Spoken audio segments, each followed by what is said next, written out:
Hi there. Thanks for joining me again today. When I say today is going to be brief, I really mean it. I just want to touch up the snow a little bit on the cover that we put together yesterday. Thanks for your help and support. That was nerve-wracking for me. But I'm looking at it now all put together. I'd like a little more snow on the top of the window, and I'd like a little more snow on this lower part of the windowsill. So let's get to it. I have a little bit here of the leftover homemade texturizing paste. So we'll see how well it kept overnight. There we go. I was just looking for a piece of paper. There. So let's find my paintbrush. I'll wet it a little bit. And we'll see. Let's see. Oh, it's good. Boy, if this can last me through whenever I need some snow over my Christmas journals, that would be terrific. It was fun to make. If you missed it, go back and watch, or else if you just want to know, all I did was equal parts white acrylic paint, just the cheap Dollar Tree bottle of acrylic paint, craft paint, Aleene's tacky glue. Again, I get mine at Dollar Tree. And then enough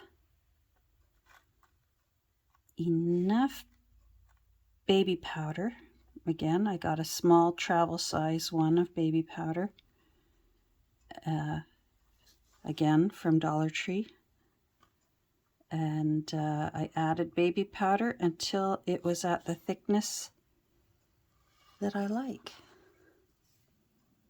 We have snow coming down today. Can you believe it? For where I live, that's quite unusual for this time in November to have snow. I'm making it a little three-dimensional. It's nice and thick, and I'm really enjoying that. So I'm going to town with it, piling it up. And again, we're imagining that this is one of the rare Christmases in London that is a white Christmas. Very rare. Rainy Christmases, apparently very common. Not that I would know. Half of my DNA came from Camden Town. My gran and my granddad, although they met in Toronto. And I said that so that the world will know where I meant. If you're from Toronto, you pronounce it Toronto. Oh, hold on one second. Hey, that's enough. Sorry, the little boarder who's over on the other side of the room. Anyhow, yeah, my gran and granddad were both from Camden Town, and somehow or other fate had them meet in Toronto when their families, well, actually, my gran's parents moved here with their large family of 11. But my granddad, he had an uncle here, and his brother had already been in Canada for a few years. So granddad came over to stay with his Uncle John and his brother Bert. And here's a hilarious thing, because they didn't even exist yet. Jim Henson hadn't even been born. My granddad and my granddad's brother his name was Bert. Herbert, but they called him Bert. and my granddad's name was Ernie. So they were Ernie and Bert, which wouldn't be a thing for 2 more generations. Anyhow, so it was sort of a common bond between Gran and Granddad, that they knew the exact neighborhoods that they would, when they would chatter about home, and neither of them ever went back.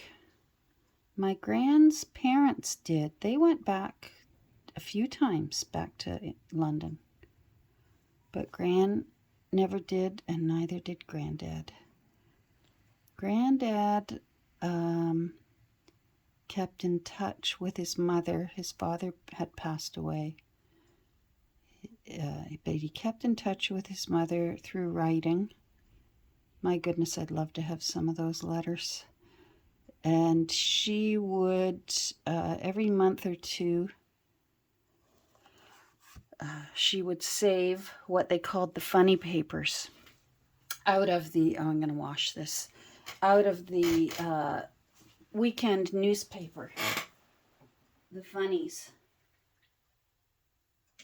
And his mother would collect up maybe 4 or 8 pages of the funnies from out of the paper and send it to Granddad, and he loved getting the funnies from home. It makes me think I should look it up in the archives of London newspapers and find out what comics it was that he was reading. All right, I like that. Now what I'm going to do is I'm going to pause, let this dry a little bit, and then I'm going to be doing a little bit of art glitter glue and tiny little bit of glitter on some of the snow. So you won't notice it, but I'm going to pause for a few minutes. Okay, I'm going to pull you in a little closer and wish me luck. There we go.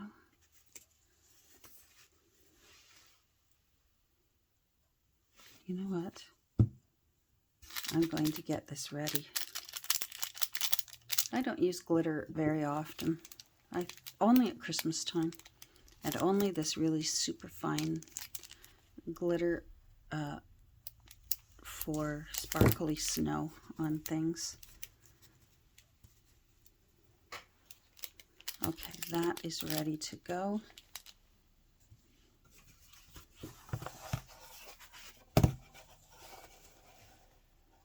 And then I'm just going to, I guess I better make sure yeah, of course. Let's make sure this is open. I apologize for how abysmal my fingernails look. It's winter, and even in good weather, I deal with challenges with the skin on my hands and just my skin all over. It's part of the PBC I live with. So, but in winter, it's even worse, especially because of all the frequent hand washing. So I apologize. So I'm just doing some little dibby dabs here and there, and we will cross our fingers that this works out well.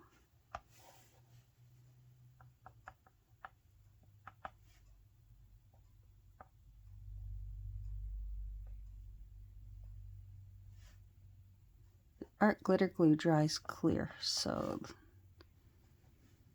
hopefully this little experiment works, and then I can just shake off what's left. I really love how this snow with the texture paste worked.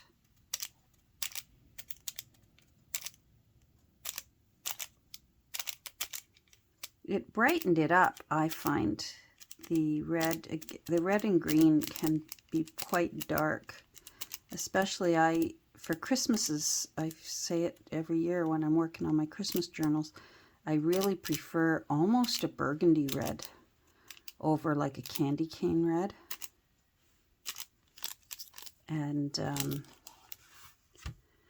again, a dark rich hunter green over a bright neon kind of green. Now, let's bring that close, and we will go in with some glue here and there. I'm almost tempted to get my Dyson, my little handheld Dyson, and suck that up so that I don't get it all over the cover, but I have a feeling it's going to do that itself anyways. Art glitter glue is the gift that keeps on giving, isn't it? Not art glitter glue. Oh, glitter.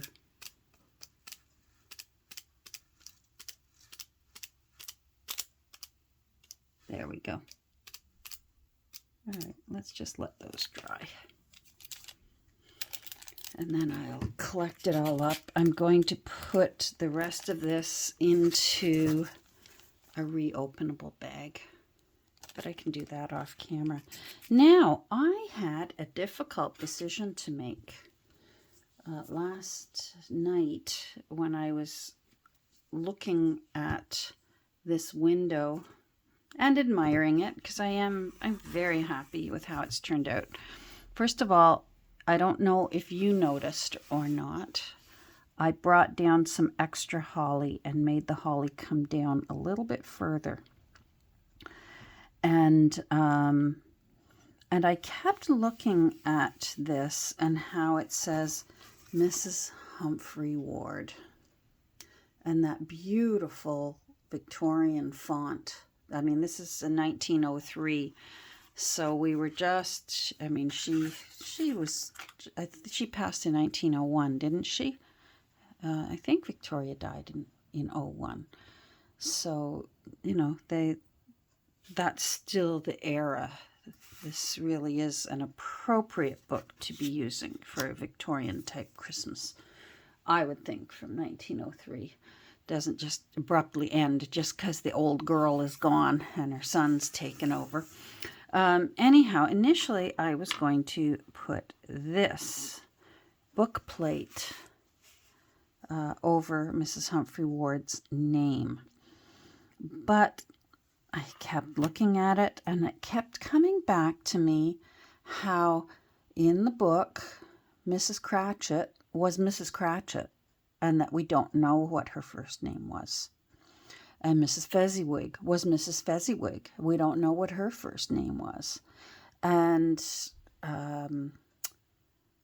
Scrooge's nephew Fred, his wife, we have no idea what her first name was. Pardon me.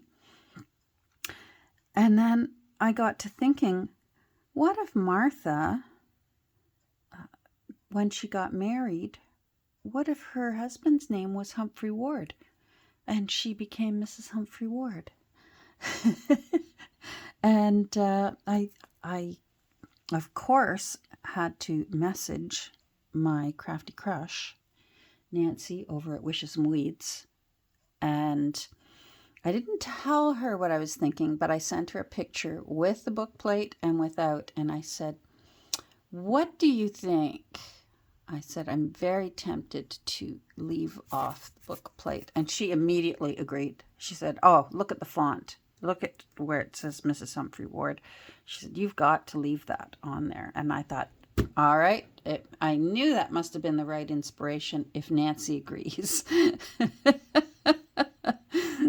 So Mrs. Humphrey Ward is staying, and this book plate will not be used. However, I will probably be putting in one of the book plates that I got at the antique shop the other weekend, and probably put it on the inside so that the new owner can put their name inside, and, you know, beginning and ending date or whatever it is they would like, or dedication. and that they can still personalize the book themselves. But now I'm taking my artistic license to that Martha Cratchit's husband was Humphrey Ward.